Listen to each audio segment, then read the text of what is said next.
A millionaire hired a personal driver to take him to meetings, but when he saw the driver's necklace, he simply fell into despair. Subscribe to the channel to follow more exciting stories like this one. The morning sun cast long shadows across the marble floors of the Grand Cheltenham Hotel as James Whitmore stood at the floor-to-ceiling windows of his penthouse suite, absently adjusting his Patek Philippe watch. At 48, he cut an imposing figure, tall, distinguished, with silver threads weaving through his dark hair in a way that only enhanced his authority. The hotel below him, his hotel, hummed with the quiet efficiency he'd spent decades perfecting. His phone buzzed with a message from Henderson, his head of security. "First candidate for the driver position has arrived, sir, waiting in the private lounge." James sighed, running a hand through his perfectly coiffed hair. Finding a new personal driver shouldn't have been this complicated, but after Marcus's retirement announcement last month, he'd been forced to face the reality that change was inevitable. 20 years of trust and loyalty weren't easily replaced. The private lounge was located in a discreet corner of the hotel, away from the curious eyes of guests. As James approached, Henderson stepped forward from his position by the door. "Emily Bennett, sir, 23 years old. Excellent references from her previous position with the Ashworth family in Bristol. Top of her class in advanced driving courses."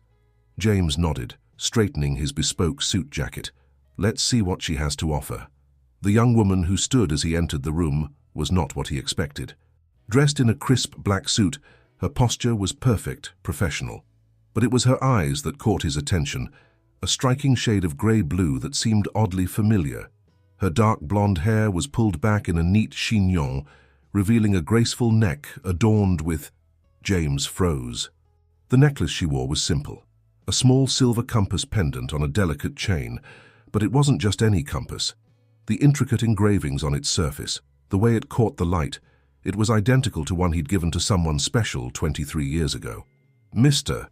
Whitmore," Emily's voice was clear, confident. "Thank you for considering my application." He forced himself to focus, gesturing for her to sit. "Yes, of course. Please tell me about your experience." As Emily spoke about her qualifications, James found himself studying her features.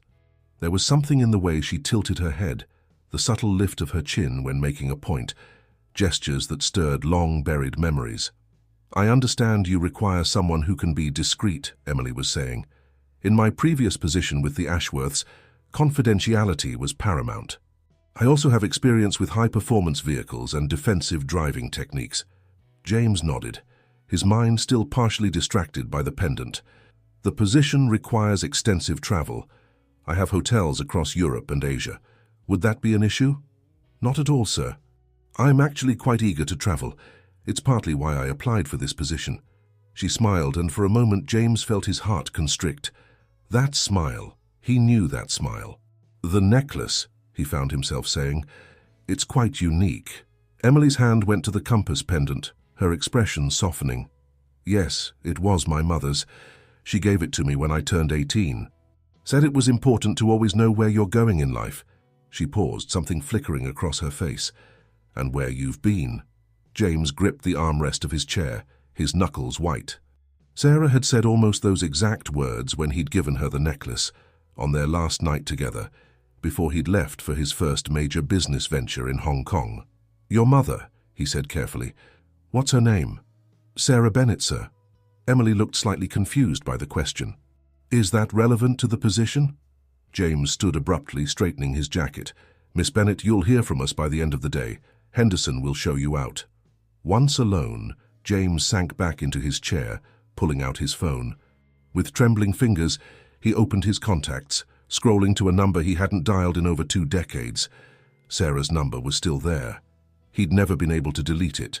The compass pendant. Sarah Bennett. A 23-year-old daughter. The pieces were falling into place, forming a picture that threatened to shatter his carefully ordered world. He stared at the number on his screen, his finger hovering over the call button.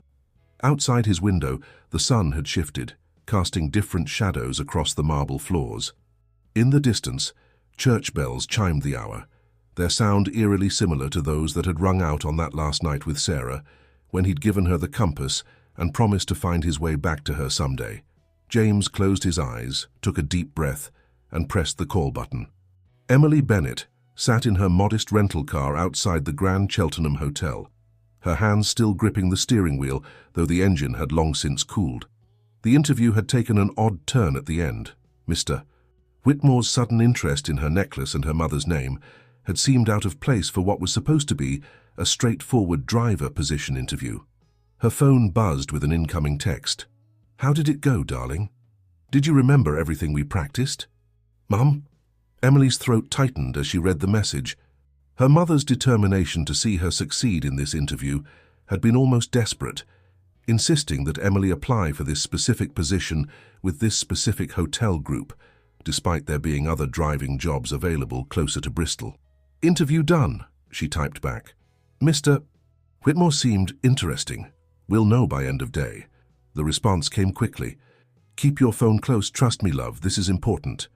Emily leaned back in her seat, her fingers instinctively finding the compass pendant around her neck. The morning sun caught its silver surface, making the intricate engravings dance.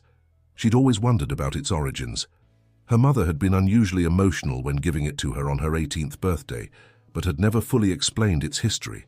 The drive back to her temporary flat in Cheltenham took 20 minutes, during which Emily's mind wandered to the conversation with her mother 3 weeks ago, when everything had changed. She'd found Sarah sitting at their kitchen table in Bristol, medical papers spread before her, tears streaming down her face. The diagnosis had been cruel, the prognosis even crueler. But instead of focusing on treatment options, Sarah had become fixated on Emily applying for this particular job. "There's something you need to know," Sarah had said that day, "about your father." But then she'd stopped, shaking her head. "Not yet. First, you need to meet him on your own terms. He needs to see you as you are, not as an obligation." Emily had pressed for more information, but her mother had been adamant. "The time isn't right yet. Just promise me you'll apply for this position. Wear the compass necklace to the interview. The rest will fall into place." Now climbing the stairs to her small flat, Emily wondered about Mr. Whitmore's reaction to the necklace. There had been recognition in his eyes, quickly masked but unmistakable, and that final question about her mother's name. Inside her flat, Emily kicked off her heels and opened her laptop. The screen displayed her ongoing research into the Whitmore Hotel Group and its enigmatic founder. James Whitmore had built his empire from nothing, starting with a single struggling hotel in Hong Kong 23 years ago. Now his properties were among the most prestigious in the world, 23 years ago. The same age as her. A knock at her door startled her from her thoughts. Opening it, she found a courier holding an envelope bearing the Whitmore Hotel Group logo. "Miss Bennett? Urgent delivery from Mr. Whitmore." With trembling fingers, Emily opened the envelope. Inside was a letter on heavy cream stationery. "Miss Bennett, the position is yours, should you wish to accept it. However, before you make your decision, I would appreciate the opportunity to speak with you again, this time in a less formal setting. There are matters of mutual interest we should discuss. Please join me for dinner this evening at 7 p.m. in the private dining room at the Grand Cheltenham. Formal attire will be provided. You'll find a selection waiting for you in Suite 2308 should you arrive at 6 p.m. to prepare. Your mother's necklace, the compass, has raised questions that I believe only you can help me answer. Regards, James Whitmore." Emily sat heavily on her sofa, the letter clutched in her hands. Her phone buzzed again with another message from her mother. "Whatever happens tonight, remember that everything I've done has been out of love. For both of you." "Both of you?" Emily stared at the message, then at the letter, then at her laptop screen still displaying James Whitmore's biography. The pieces were there, hovering just at the edges of her understanding, but she couldn't quite make them fit together. She looked at her watch. 2 p.m. 5 hours until dinner. 5 hours until... what exactly?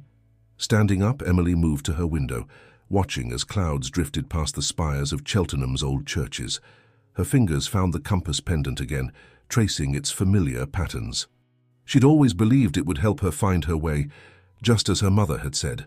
But now she wondered if perhaps it had been guiding her all along, leading her not forward, but back. Back to something, or someone, she'd never known she was missing.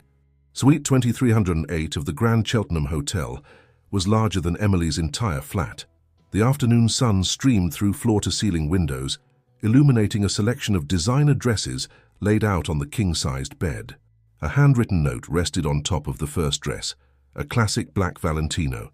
"These belong to someone very special. I hope you'll find something suitable. JW." Emily's fingers traced the delicate fabric of each dress, wondering about their previous owner.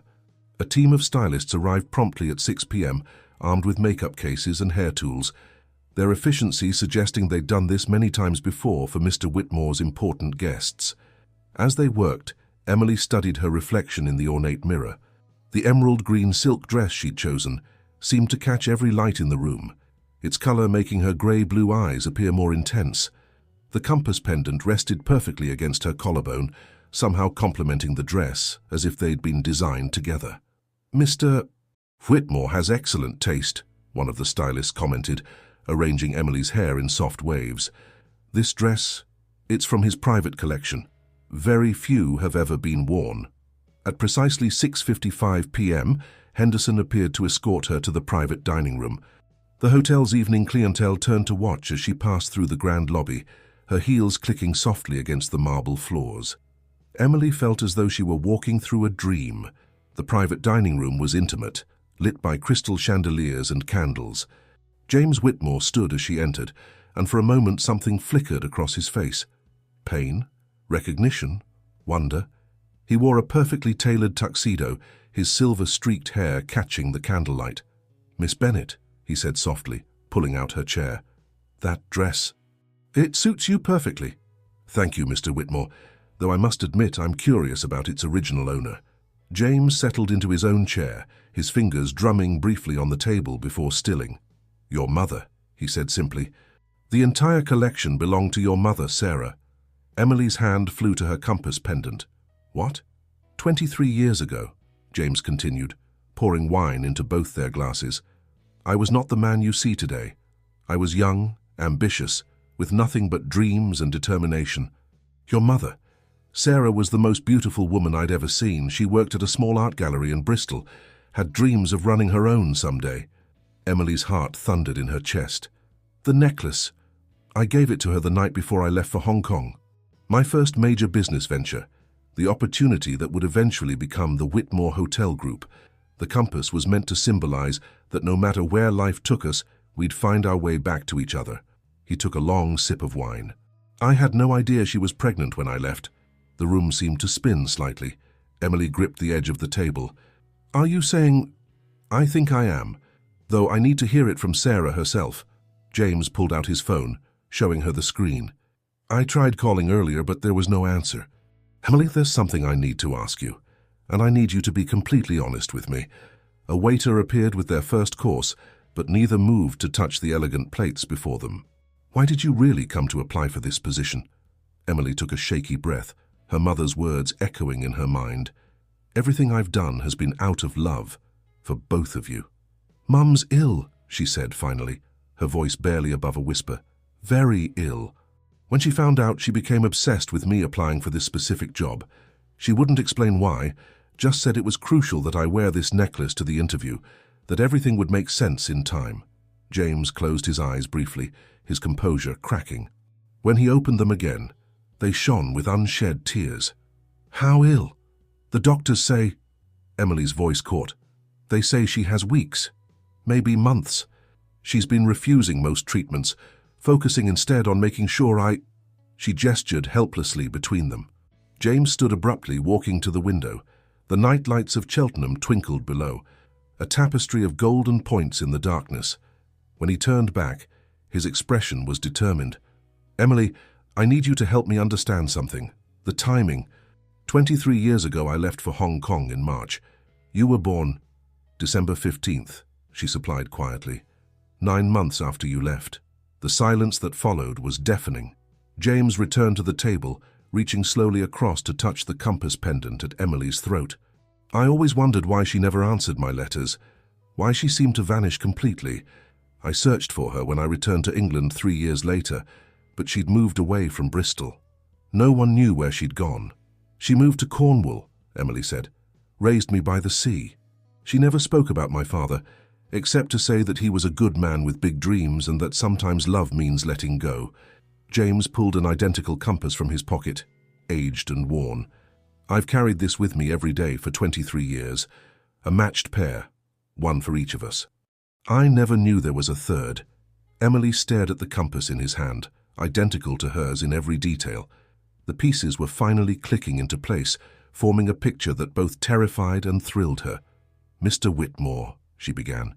"Please," he interrupted, his voice thick with emotion. "Under the circumstances, I think you should call me James, at least until we figure out what comes next." A soft knock at the door interrupted them. Henderson entered, his usual stoic expression troubled. "I apologize for the interruption, sir, but there's an urgent call from Bristol General Hospital. It's regarding Sarah Bennett." James and Emily looked at each other, a lifetime of unspoken words passing between them in a single glance. Everything was about to change, and they both knew it. The compass pendants caught the candlelight, twinkling like stars fallen to earth, guiding them toward whatever came next. The drive to Bristol General Hospital seemed to take both an eternity and no time at all. James insisted on taking his personal Bentley, with Henderson at the wheel. Emily was in no state to drive, and James couldn't keep his hands from trembling. They sat in the back seat together, an ocean of leather upholstery between them, each lost in their own thoughts. "She wanted to tell you herself." Emily broke the silence as they passed through the outskirts of Bristol. "That's what she kept saying. He needs to hear it from me. I never understood until now." James nodded, his gaze fixed on the passing streetlights. "Sarah always did things her own way. It was one of the things I loved most about her." He turned to look at Emily, really look at her, seeing now what he'd missed in their first meeting. Sarah's determined chin, her own grey-blue eyes, that particular way of tilting her head when deep in thought. The hospital corridors were eerily quiet at this late hour. A young nurse led them to the private room James had arranged with a single phone call, his influence opening doors even at this hour. Outside the room, Emily hesitated. Maybe you should go in first," she said softly. "You both have so much to say." James squeezed her shoulder gently, their first physical contact since the revelation. "We'll go in together. We've all waited long enough." Sarah Bennett lay propped up against white hospital pillows, her blonde hair now streaked with silver, but still falling in those familiar waves Emily had inherited. Her eyes widened as they entered, filling with tears as she took in the sight of them standing side by side. "Oh," she breathed, "look at you both." James moved to her bedside, taking her hand in his. "Sarah, James Whitmore," she smiled weakly. "Still wearing bespoke suits and breaking hearts?" "Only one heart that mattered," he replied softly. "Why didn't you tell me?" Emily hung back near the door, watching this reunion of two people who had once meant everything to each other, who had created her. Sarah's free hand went to her throat where her own neck was conspicuously bare. "Your dreams were so big, James. You were meant for extraordinary things. A baby. It would have changed everything." "It should have been my choice too," James said, but there was no anger in his voice, only a profound sadness. "All these years, I watched your success from afar," Sarah admitted. "Every hotel opening, every achievement. I kept a scrapbook for Emily, though I never showed her. I wanted her to know someday what an extraordinary father she had, even if she couldn't know you then." Emily stepped forward finally, drawn by her mother's words. "The job posting, you arranged it somehow, didn't you?" Sarah nodded. "I wrote to Henderson months ago when I first got the diagnosis. He remembered me from the old days in Bristol, arranged everything." James turned to his head of security, who stood discreetly by the door. Henderson nodded once, confirming what they'd all begun to suspect. This reunion had been orchestrated long before Emily's interview. "I know it was manipulative," Sarah continued, her voice growing weaker, "but I couldn't bear the thought of leaving without you both knowing the truth, without giving you the chance to find each other." A doctor appeared in the doorway, charts in hand. "Miss Bennett needs to rest now. You can return in the morning." But Sarah gripped James's hand tighter. "Wait, there's something in my bag." "Emily, darling, the blue folder." Emily retrieved a worn leather folder from her mother's overnight bag. Inside was a stack of papers, legal documents, and photographs, their entire hidden history documented and preserved. "I've kept everything," Sarah explained. "Birth certificates, photographs, letters I never sent, even," she smiled faintly, "the receipt from the jeweler where James bought our compasses. It's all there. Everything you both need to make this official, if that's what you want. James stared at the folder, then at Emily, then back at Sarah. Of course it's what I want. Sarah, I never stopped.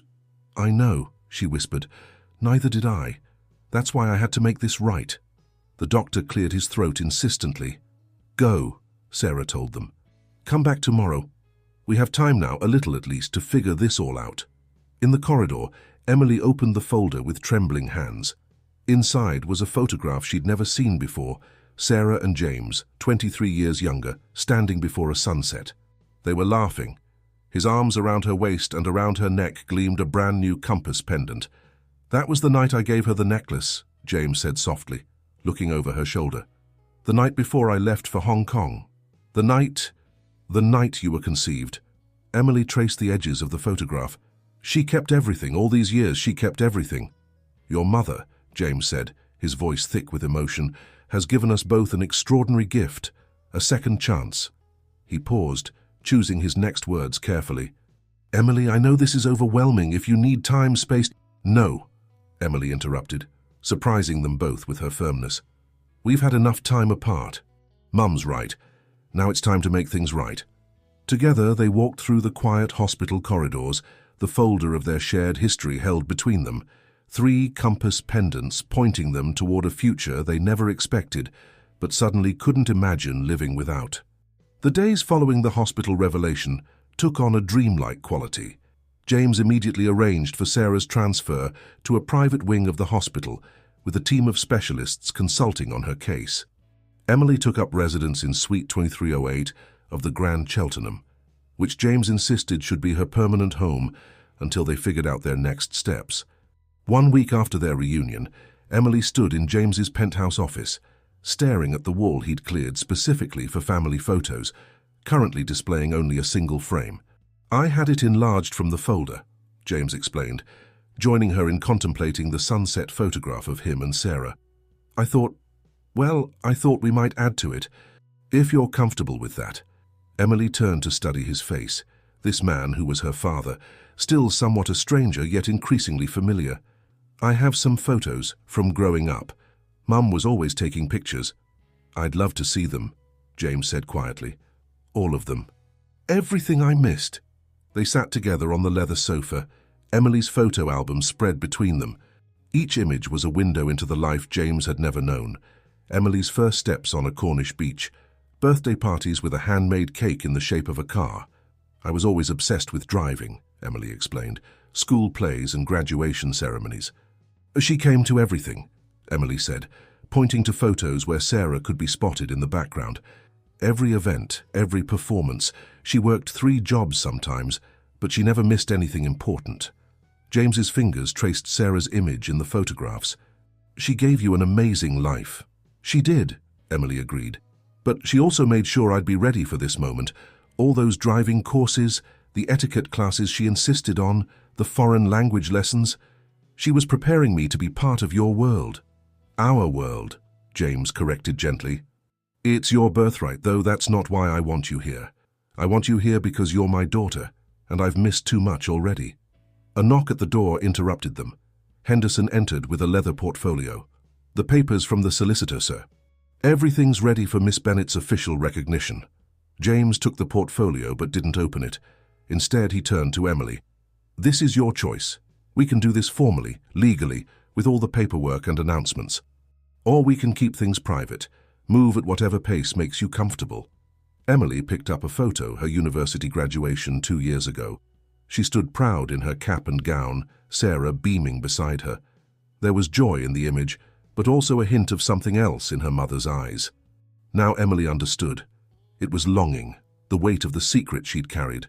Mum wanted this, Emily said finally. Not just the reunion, but the recognition. She wants to know I'll be taken care of, that I'll have a father and a family name. You already have a family name, James said softly. Bennett is a name you wear with pride, and rightly so.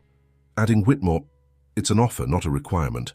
Emily reached for the portfolio, opening it carefully. The papers inside would transform her into Emily Bennett Whitmore, legal heir to the Whitmore Hotel Group and all that came with it.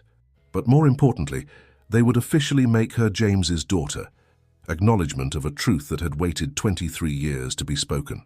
"Did you know," she said, picking up the pen Henderson had provided, "that I used to practice my signature with different surnames when I was little? Mum caught me once writing Emily Whitmore over and over in my diary. She cried that night. I never understood why until now." James watched as she signed her name, first as Emily Bennett, then below it as Emily Bennett Whitmore. His own hand trembled slightly as he added his signature beside hers. "There's something else," he said when the papers were signed. "Come with me." He led her to the private garage beneath the hotel, where a row of luxury vehicles gleamed under sophisticated lighting. At the end of the row sat a brand new Aston Martin, a giant red bow perched incongruously on its roof. "I know it's not exactly a typical father-daughter gift," James said, suddenly seeming uncertain. "But since you're officially my driver now, and my daughter, I thought you should have a car worthy of both roles." Emily circled the vehicle slowly, professional driver's eye taking in every detail. "It's beautiful," she breathed. Then she laughed. "Though I'm not sure if this makes you my father or my boss." "Both," James smiled. "Though father first, always." He handed her the keys. "Want to take it for a spin? We could drive to Bristol, visit your mother, show her the papers." Emily gripped the keys, feeling the weight of them, the weight of everything they represented. "First," she said, "you have to tell me about this car's engine capabilities. As your driver, I need to know every detail. As your daughter, I just really want to know how fast it can go." James laughed, the sound echoing off the garage walls. For a moment he looked 23 years younger, like the man in the sunset photograph. "Well, Ms. Bennett Whitmore, allow me to introduce you to one of the finest pieces of British engineering." They spent the next hour discussing the car's specifications, a father teaching his daughter about something they both loved, making up for lost time in their own unique way. The signed papers sat in the portfolio, waiting to be shared with Sarah, while above them the Grand Cheltenham continued its elegant daily routine, unaware that its owner's life had changed forever in the best possible way. Whitmore Hotel Air revealed, secret daughter takes company spotlight. From driver to heiress, the Emily Bennett Whitmore story. Billion-pound princess, meet the new face of British hospitality. Emily stared at the morning papers spread across her mother's hospital room table, each headline more sensational than the last. The news of her recognition as James Whitmore's daughter had broken exactly as Henderson had predicted, like a tidal wave through London's business community. "Well," Sarah said from her bed, looking better than she had in weeks thanks to the experimental treatments James had arranged, "at least they used good photos of you." "Mum," Emily groaned, but couldn't help smiling. Her mother's humor had always been her anchor, even in the stormiest seas. "The Mail is calling you Britain's most eligible heiress," Sarah continued, clearly enjoying her daughter's discomfort. "James won't be happy about that. He's already turned away 3 reality TV producers. 4, actually," James corrected, entering the room with fresh coffee for them all. The latest one suggested a dating show called Driving Miss Whitmore. Henderson had to escort them out. The 3 of them had fallen into an unexpected rhythm over the past week. Mornings at the hospital with Sarah, afternoons at the hotel where James began teaching Emily about the business, evenings spent sharing stories and filling in 23 years of blanks. "The board meeting is this afternoon," James reminded Emily gently. "Are you sure you're ready?" Emily straightened her Savile Row suit, another gift from her father, who insisted that if she was going to face the board of directors, she should do so in proper armor. "I've memorized all the financial reports you gave me," she said, "and the development plans for the new properties in Edinburgh and Bath, though I still think the sustainability initiatives could be stronger." James and Sarah exchanged a look that Emily had begun to recognize. Pride mingled with amazement at how much of both of them they could see in her. "About that," James said, pulling out his tablet, "I wanted to show you something before the meeting. The architects sent over new renderings for the Edinburgh property." Emily leaned in, her professional eye immediately catching the changes. "You added solar panels? And is that a green roof system?" "Your suggestions from last week," James confirmed. "The team ran the numbers. Your ideas about incorporating sustainable design don't just make environmental sense.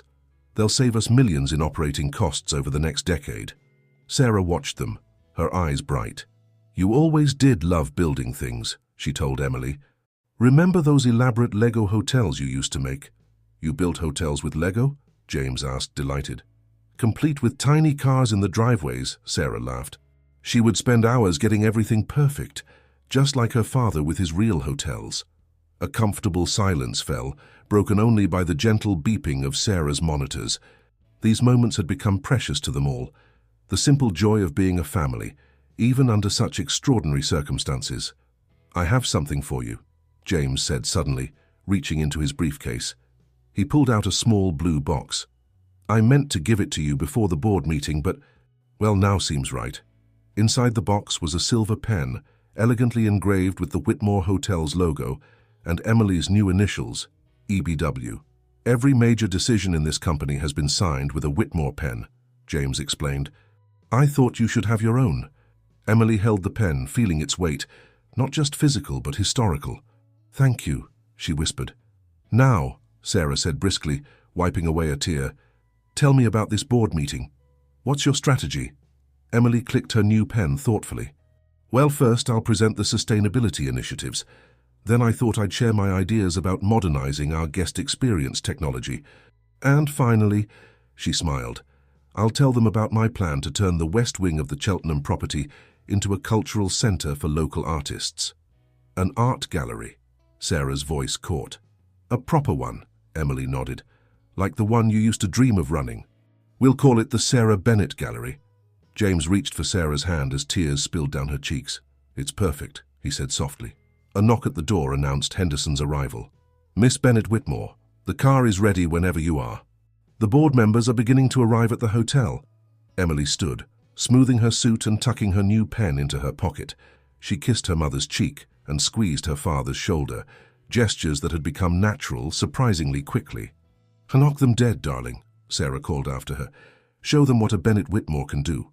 In the hallway, Emily paused to check her reflection in a window. The young woman who looked back at her wore her new identity with growing confidence. Her mother's grace, her father's determination, and something entirely her own beginning to emerge. Her compass pendant caught the light, and she touched it gently. Once it had been a mystery, a piece of her unknown history. Now it was a symbol of everything she'd found and everything she was about to become. "Ready, Miss Bennett Whitmore?" Henderson asked. Emily squared her shoulders, feeling the weight of her new pen in her pocket and generations of hoteliers in her blood. "Yes," she said firmly. "I'm ready." "The board unanimously approved your cultural center proposal," James announced, striding into Sarah's hospital room 2 weeks after Emily's first board meeting. They were particularly impressed with the potential for community engagement and positive press coverage. But his triumphant entrance was met with quiet shushes from both Emily and Dr. Victoria Reynolds, the specialist who had been overseeing Sarah's care. Sarah had finally fallen into a peaceful sleep after a challenging morning of treatments. "Sorry," James whispered, moving more quietly to Emily's side. He nodded respectfully to Dr. Reynolds, who was reviewing Sarah's charts with intense concentration. Emily had noticed over the past few weeks how Dr. Reynolds, Victoria, as she'd insisted they call her, brought a particular warmth to her mother's care. She wasn't just brilliant, she was genuinely invested in her patients' well-being. The doctor's dark curls were often escaping from her neat bun by the end of her long shifts, and her brown eyes held both compassion and determination. "The new treatment protocol is showing promising results," Victoria said softly, moving to join them by the window. "Your mother's numbers have improved significantly since last week." "Thanks to you," Emily replied, watching as Victoria tucked a stray curl behind her ear. "I don't think she's slept this peacefully in months." James observed the interaction with quiet interest, noting the way his daughter's eyes followed the doctor's movements.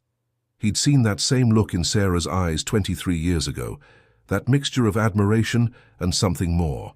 "Dr. Reynolds," he said suddenly, "would you join us for dinner this evening? We're celebrating Emily's successful board meeting and, well, you've become such an important part of our family's journey." Victoria looked surprised, then pleased. "I'd be honored, Mr. Whitmore." "Though please, it's Victoria." "James then," he responded. "Emily can pick you up at 8. She's an excellent driver." He winked at his daughter, who was trying very hard not to blush. After Victoria left to check on other patients, Emily turned to her father. "That was subtle." I have no idea what you're talking about, James said innocently. Though she is rather remarkable, isn't she? Brilliant, compassionate, beautiful.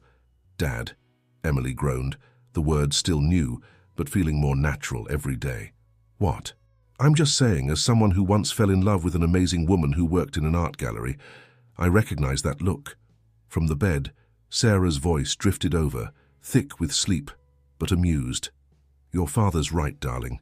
You're about as subtle as he was when he used to visit my gallery 3 times a week, claiming to be interested in art. Emily moved to her mother's side, adjusting her pillows. I thought you were sleeping. And missed this conversation? Never. Sarah smiled weakly. Victoria is wonderful, sweetheart, and she clearly admires you too. Can we please talk about something else? Emily pleaded, like the cultural center approval. That seems much more important. Of course, James agreed, sharing a knowing look with Sarah. Though you should probably mention to Victoria over dinner that you're planning to include a children's art therapy wing in the center. Given her pediatric background, she might have some valuable input. Emily sighed, but couldn't hide her smile. Her parents' gentle teasing felt normal, like they'd been doing it her whole life, instead of just these few precious weeks. The center is actually why I came by early, James continued, his tone turning more serious. The press is very interested in the story. Father and daughter working together to transform a luxury hotel into something that serves the community. They want to do a feature piece. No, Emily said immediately, protectively moving closer to her mother's bed. We've given them enough headlines. Hear him out, darling, Sarah interjected. This could be good for all of us. James sat on the edge of Sarah's bed, taking her hand in what had become a natural gesture. The story would be about legacy, not just the hotels, but the things that really matter. Art, community, family. It would be a chance to tell our story our way. Emily touched her compass pendant thoughtfully. And what about Mum? The treatments are working, but that's actually why I think we should do it now, James said softly. While we can all tell our parts of the story together. The room fell quiet except for the gentle beeping of monitors. Outside, the late afternoon sun painted Bristol's buildings in shades of gold and rose. Okay, Emily finally agreed, but we do it here, with Mum. And we tell the whole truth, about how love sometimes means letting go and sometimes means finding your way back. Sarah squeezed James's hand. Like 3 compasses, all pointing home. Speaking of finding your way, James said, his eyes twinkling, should I have Henderson drive Victoria to dinner instead, since you seem a bit distracted lately? That's it, Emily declared, standing up. I'm going to check on the cultural center plans, where there are no nosy matchmaking parents. As she reached the door, she turned back to see her parents laughing together, the years and pain between them somehow both present and healed. And for the first time she let herself imagine bringing someone new into this miraculous family they were building. Someone with kind eyes and escaping curls, who understood both healing and hope. 8 o'clock, darling, Sarah called after her. Don't be late. Emily touched her compass once more, smiling. I won't be, I know exactly where I'm going. The private dining room at the Grand Cheltenham Hotel looked different tonight. Emily had specifically requested a less formal setup, with softer lighting and fresh flowers that made the space feel more intimate. She'd chosen to drive the Aston Martin to pick up Victoria, partly because it was less ostentatious than the Bentley, and partly because she felt more herself behind its wheel. Victoria emerged from the hospital staff entrance exactly at 8, having changed from her medical scrubs into a simple navy dress that made Emily's heart skip several beats. Her dark curls were loose around her shoulders, and she carried a leather portfolio. I hope you don't mind, Victoria said as Emily held the car door for her. I brought some ideas for the children's art therapy wing, though I should probably warn you, I get rather passionate about pediatric care. Emily smiled, sliding into the driver's seat. Passion is never something to apologize for. Besides, I'd love to hear your thoughts. The drive to Cheltenham was filled with comfortable conversation about their shared vision for the cultural centre. Victoria's enthusiasm was contagious as she described programs she'd seen work wonders with young patients. Art gave them back their voice, she explained, her eyes bright with conviction. When they couldn't express their fears or hopes with words, they could put them on paper. It was like watching them come back to life, Emily glanced at her passenger, struck by how Victoria's whole face lit up when she talked about her work. "You really love what you do, don't you?" "As much as you love driving," Victoria observed. "I've seen you behind the wheel. You become something else entirely, more free." Emily felt her cheeks warm at the realization that Victoria had been watching her too. "Cars are honest," she said after a moment. "They tell you exactly what they need, what they're capable of. No pretense." "Like children," Victoria nodded. "And speaking of honesty, how are you really doing with all of this? The sudden recognition, the press, your mother's condition?" The question was gentle, concerned, and Emily found herself answering with unexpected candor. "It's overwhelming sometimes, like I'm living someone else's life. But then Dad will say something that makes me laugh exactly like Mum, or I'll catch myself making one of his expressions, and it feels right, like pieces falling into place." They arrived at the hotel, where Henderson was waiting to park the car. The private dining room was prepared exactly as Emily had requested, with the addition of what appeared to be architectural plans spread on a side table. "Your father called," Henderson explained. "He's running slightly late but wanted you to review these new proposals for the cultural center while you wait." Victoria moved to examine the plans with professional interest. "These are beautiful," she breathed. "The natural light in the therapy rooms, the indoor-outdoor spaces." "Here," Emily said, pulling out a chair for her. "Let's look at them properly." They bent over the plans together, their heads close, as Victoria pointed out potential modifications to make the spaces more child-friendly. Emily found herself increasingly distracted by the scent of Victoria's perfume and the way her fingers traced the drawings with such care. "What about here?" Victoria suggested, pointing to a corner space. "We could create a special area for families to display their children's artwork. Make it a celebration of healing and creativity." "The Sarah Bennett Gallery could host regular exhibitions," Emily agreed excitedly, "bringing together professional artists and young creators. Mum would love that." "Your mother is extraordinary," Victoria said softly. "The way she orchestrated everything to bring you and your father together, that's real love." "She likes you, you know," Emily found herself saying. "She says you have an old soul's wisdom and a child's heart." Victoria's eyes met hers, warm and deep. "And what do you say about me?" The moment stretched between them, full of possibility. Emily opened her mouth to respond when James's voice came from the doorway. "Sorry I'm late." "Traffic was terrible." He paused, taking in the scene before him, the architectural plans, the close proximity of the two women, the slightly flustered look on his daughter's face. "But I see you've been productive. Victoria, what do you think of our plans?" The evening flowed naturally from there, with discussion of the cultural center mixing with personal stories and shared laughter. James told embarrassing stories about his early days in the hotel business, while Emily shared tales of her first driving lessons.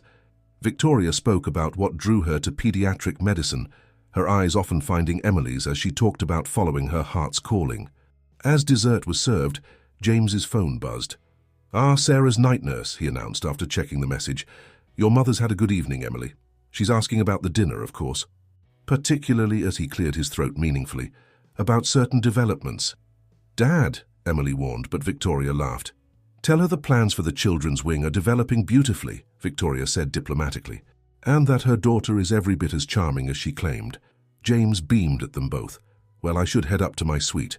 Those morning meetings won't attend themselves. Victoria, I trust Emily will see you home safely." After he left, a comfortable silence fell between the two women. Emily found herself tracing the rim of her wineglass, gathering courage. "Would you like to see the actual gallery space?" she asked finally. "It's peaceful at night, and the view of the gardens is lovely." Victoria's smile was answer enough. As they walked through the quiet hotel corridors, their hands brushed occasionally, each touch sending electricity through Emily's veins.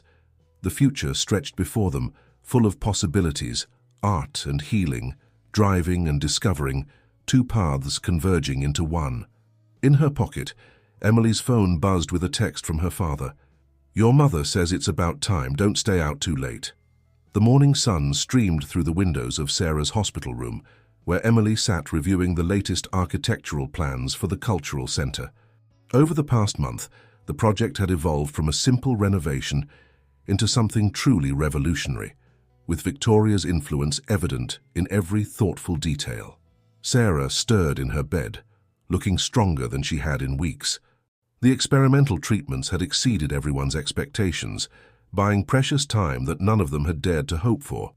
"Those new sketches?" she asked, nodding toward the papers in Emily's lap.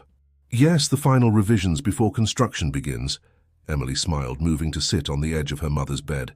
Victoria suggested adding a rooftop garden where patients can paint outdoors. "She says natural light and fresh air can work wonders." Victoria suggested, did she? Sarah's eyes twinkled. "And how is the good doctor this morning?" "Mum," Emily protested, but couldn't hide her smile.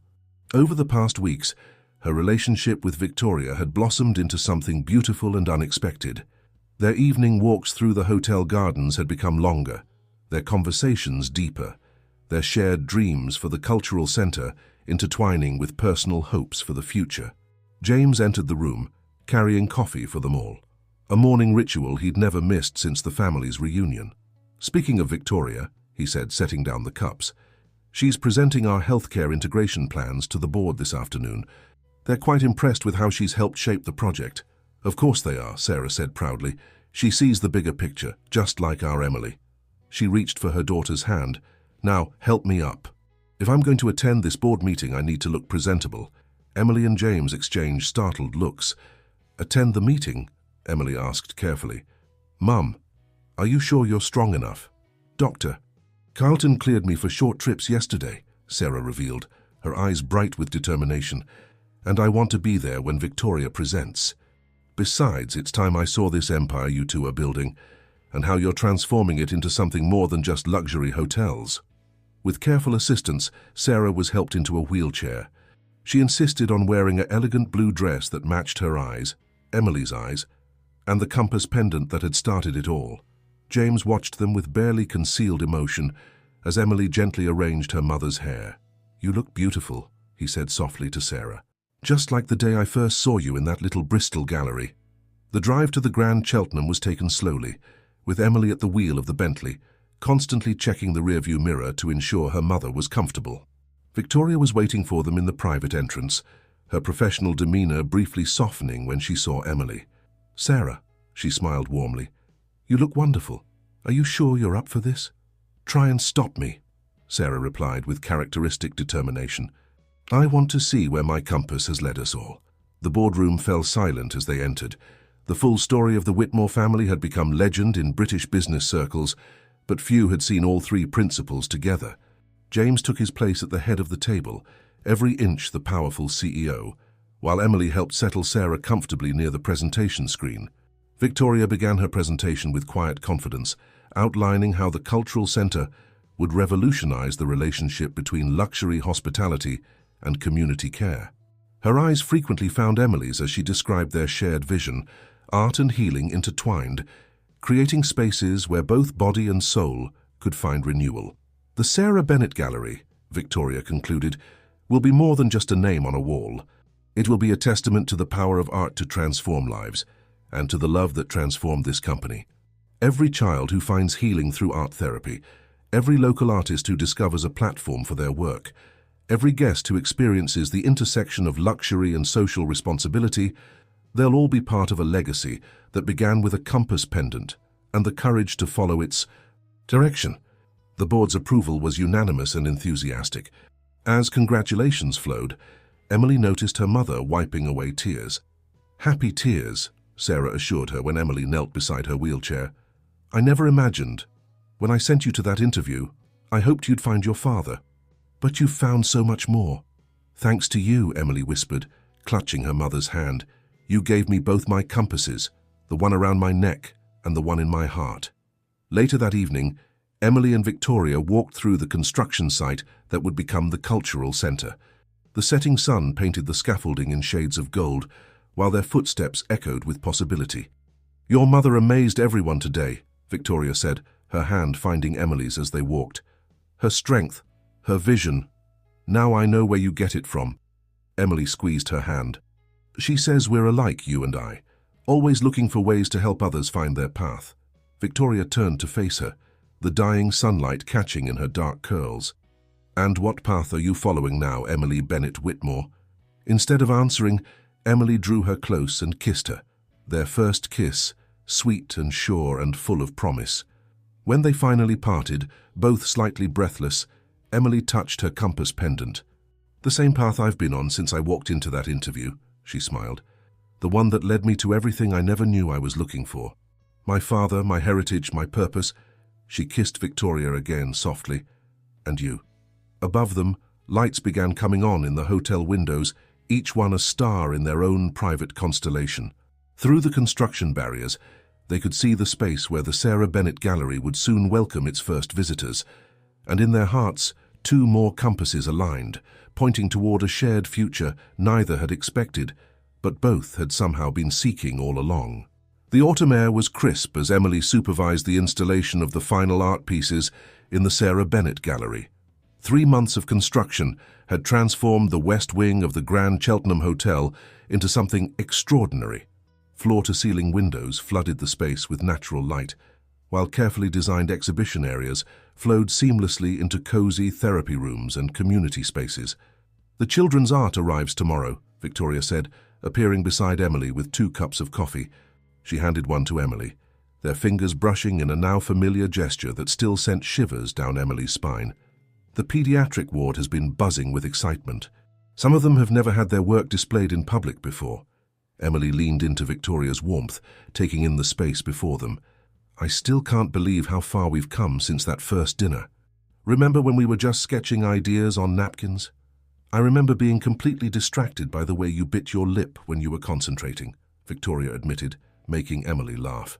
Their relationship had deepened naturally over the months, as steady and sure as the cultural centre's construction.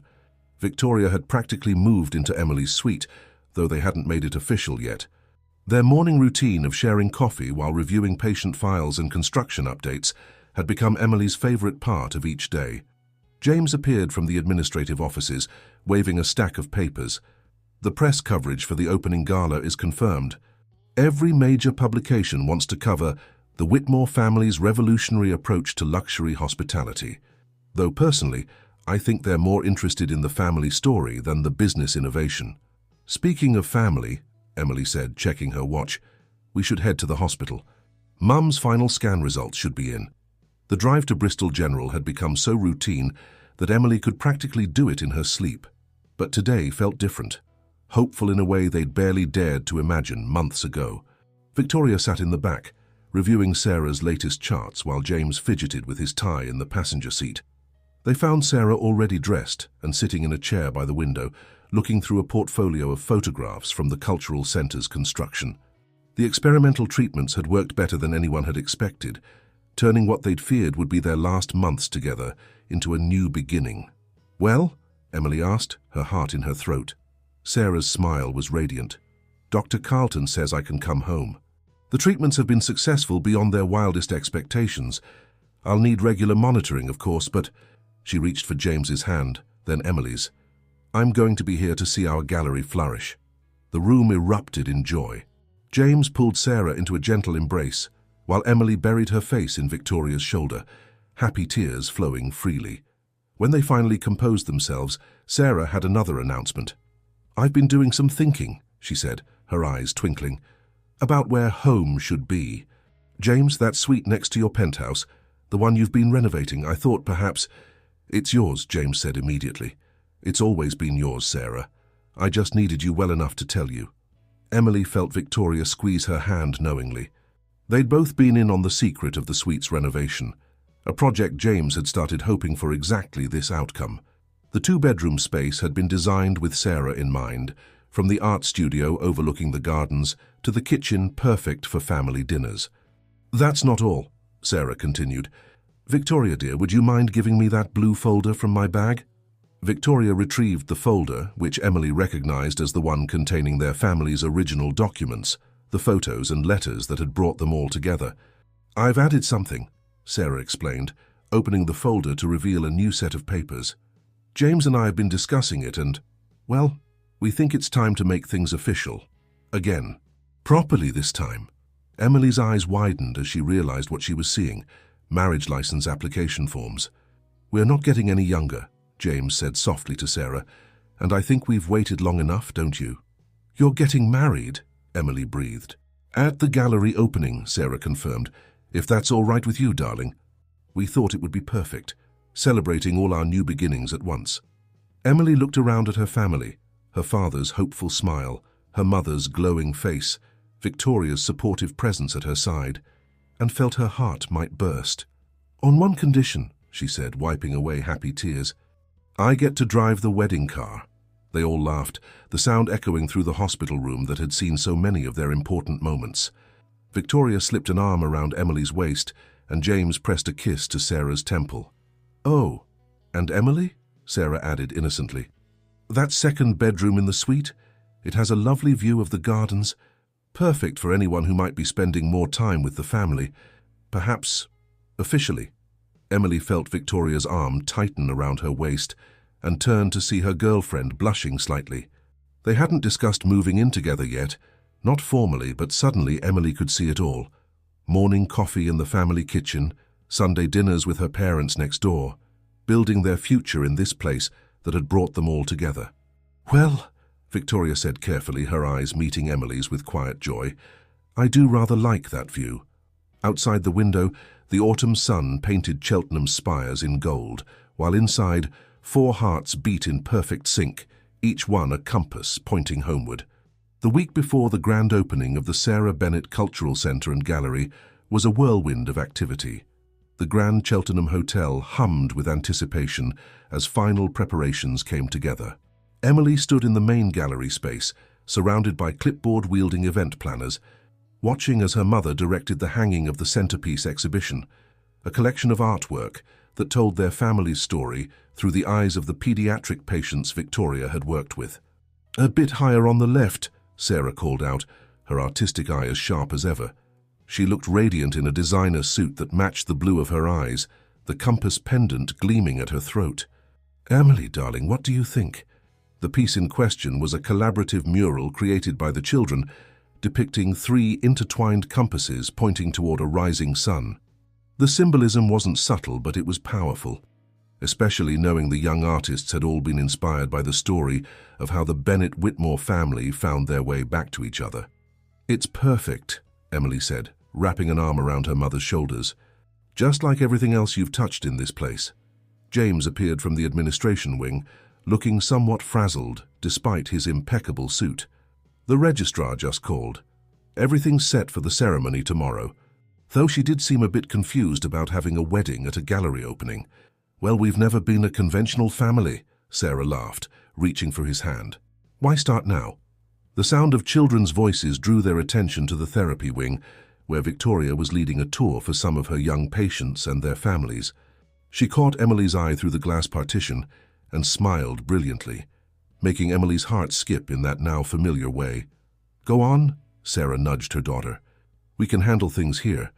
Besides, I think those children would love to meet the person who helped make this all possible. Emily joined Victoria's tour, slipping her hand into her girlfriend's as they showed the excited children their dedicated art spaces. The therapy rooms had been designed with input from the children themselves, bright colors, comfortable spaces, and walls ready to be filled with their creations. And this, Victoria was saying, leading them to a special corner, is going to be our journey wall. Every child who comes here for therapy can add their own compass to it, pointing toward their dreams. Like your compass showed you the way to love, asked Sophie, a precocious 8-year-old who had been one of Victoria's first patients to participate in art therapy. Emily felt herself blush as Victoria squeezed her hand. Exactly like that, Victoria agreed. Later that evening, after the children had gone and the final preparations were winding down, the family gathered in James's penthouse for what would be their last dinner before the wedding. Emily and Victoria had spent the afternoon moving the last of their things into their shared suite next door to James and Sarah's, their life together officially beginning. A toast, James proposed, raising his glass, to compass points and second chances. To art and healing, Sarah added. To family, Emily said, looking around at these people who had become her whole world. To love, Victoria finished softly, her eyes meeting Emily's with a promise of forever. As they enjoyed their meal, Emily couldn't help but marvel at how natural it all felt. Her parents sharing tender glances across the table, Victoria's hand resting casually on her knee, the easy flow of conversation about tomorrow's events and future plans. The press is calling it the social event of the season, James mentioned, passing the wine. Though they still don't know about the wedding, that'll be quite a surprise. I rather like surprising people, Sarah smiled. It's worked out well for us so far. Victoria turned to Emily. Speaking of surprises, there's something I've been wanting to ask you. But she was interrupted by Henderson's arrival with urgent questions about tomorrow's security arrangements. Emily watched Victoria carefully for the rest of the evening, wondering what she'd been about to say. As the night drew to a close, they stood together on the penthouse balcony, looking out over the lights of Cheltenham. The cultural centre wing glowed softly below them, ready for tomorrow's celebrations. Can you believe how much has changed in less than a year? Emily mused, leaning back against Victoria's chest. Sometimes I wake up thinking it must all be a dream. Victoria's arms tightened around her waist. Not a dream, she whispered. A journey. One that's only just beginning. Inside, they could hear Sarah and James laughing about something, their joy spilling out onto the balcony like starlight. Tomorrow they would all stand together, as Sarah and James renewed their vows. As the cultural centre opened its doors to the community, as their family's story began its next chapter. Emily touched her compass pendant, feeling Victoria's heart beating steady and true against her back. Sometimes the best navigation wasn't about finding your way through storm and darkness. Sometimes it was about recognizing when you were already exactly where you were meant to be. Victoria, she said softly, turning in her arms. What were you going to ask me earlier? Victoria smiled mysteriously, touching her own neck where a compass pendant, a gift from Emily, now rested. Ask me again tomorrow, she whispered. After all, your parents shouldn't be the only ones with a surprise up their sleeves. Above them, the stars wheeled in their ancient patterns, while below, the city lights twinkled like earthbound constellations. And in between, two hearts beat in perfect sync, ready for whatever tomorrow might bring. The morning of the grand opening dawned clear and bright, as if nature itself was celebrating with them.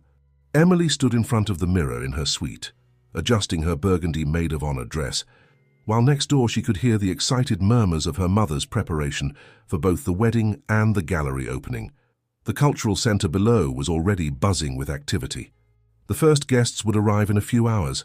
Dignitaries, press, and most importantly, the families of the children whose artwork would be featured in the inaugural exhibition. But first, there would be a private ceremony that only a select few knew about. A knock at the door revealed Victoria, stunning in a deep blue gown that made Emily's breath catch. "Ready?" she asked, offering her hand. Together they made their way to the gallery's central space, where James waited nervously beneath the children's compass mural. The registrar stood ready, and Henderson had positioned himself by the doors to ensure their privacy. The morning sun streamed through the skylights, creating natural spotlights on the polished floors. When Sarah appeared, everyone gasped. She wore a simple ivory dress that seemed to glow from within, or perhaps that was just her joy radiating outward. The compass pendant sparkled at her throat as James took her hands in his. 23 years ago, Sarah began, her voice clear and strong, I made a choice that sent us all on different paths. Today we stand here because love, like a compass, always knows the way home. James squeezed her hands. Sarah Bennett, you gave me the greatest gifts of my life. Our daughter, your love, and a second chance to do things right. This time I'm never letting go. Their vows were simple but profound, spoken in voices thick with emotion.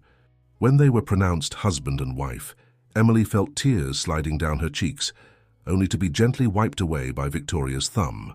As their small group shared champagne in celebration, the first sounds of arriving guests echoed from the lobby. Sarah quickly disappeared to change into her formal attire for the opening, while James took his position to greet the press. The next few hours passed in a blur of speeches, ribbon cuttings, and tours. Emily watched proudly as her mother led art critics through the gallery spaces, explaining the vision behind each exhibition.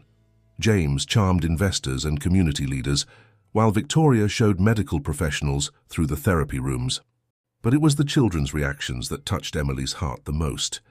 Watching their faces light up as they saw their artwork displayed professionally, hearing their excited explanations to parents and siblings, seeing their pride as they added their own compasses to the journey wall.